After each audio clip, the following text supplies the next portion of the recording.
I was actually just in Vegas a few weeks ago for a birthday party and to see Magic Mike live, which was awesome.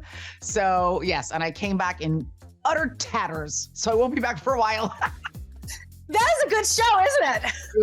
It was an unbelievably good show. The boys in that show are incredible dancers. It was a blast. And it's even a little bit female empowerment, which people don't expect, right? I like that part. Yeah, it's got a great story to it. Like, it's so fun and funny. The dancing's extraordinary. I was really impressed. Yeah.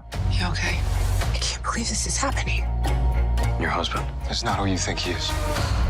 Why are you making him sound like some criminal mastermind? I may not know why your father did what he did, but I know who he is.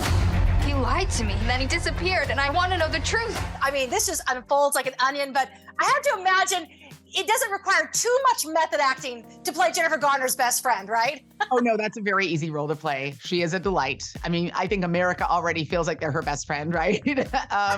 And she's just as warm and welcoming and fantastic to be around as she seems. It was a very easy role to fall into. And we both laughed about that we're like, oh my God, like we became best friends right away. It was just so wonderful. She's just a spectacular actress and a really, really lovely person. It was exactly her best friend. Well, you are as well. And I have to tell you, I'm part of the newly formed Women's Committee for the Critics' Choice Association.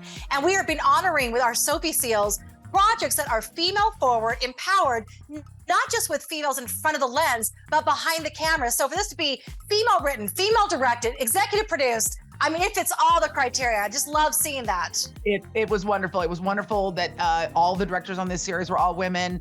As a director, it was really exciting to step back in front of the camera and support these women and their vision, and just to be dazzled by them and what they brought to the table, and to really put myself in their hands. It was a great experience. Anna and her stepdaughter are in imminent danger.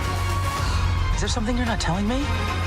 They need to stay together. Now, I want to ask you a very divisive, controversial, contentious question. Uh-oh. With a series like this, what is the best way to experience? To read the book first or watch the series first? Oh, okay. So this is a conversation I have with my mom all the time, because she will not watch a movie or a series if she has not read the book first.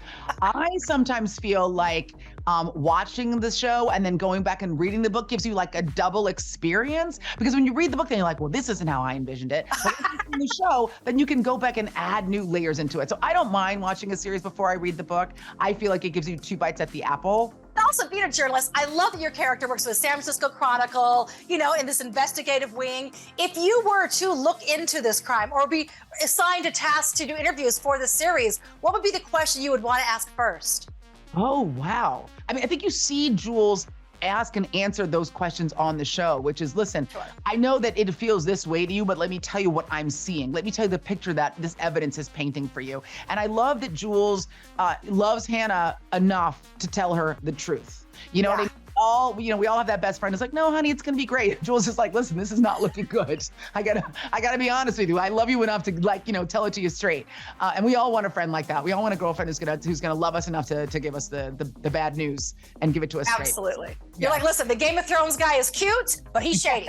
Exactly. I mean, this just does not look good on paper, baby. Does not look good.